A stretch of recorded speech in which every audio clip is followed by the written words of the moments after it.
put each of the light-colored cubes. For the glue-up, I just use finger pressure for about 30 seconds or so to hold the pieces in place without the need for clamps. I've made a number of puzzles this way and haven't had a failure yet.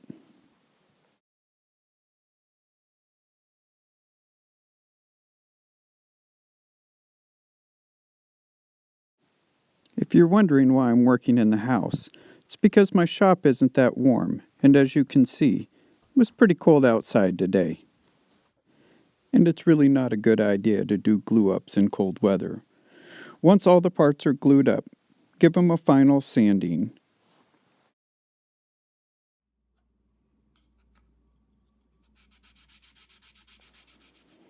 I used polyurethane for the finish of this project, but in hindsight I wish I would have used an oil. Another thing I wish I'd have done differently is to use a CA glue instead of wood glue to help avoid squeeze-out. If you're interested in making this puzzle, you can copy the pieces I have here exactly, or you can find your own combination that works just as well.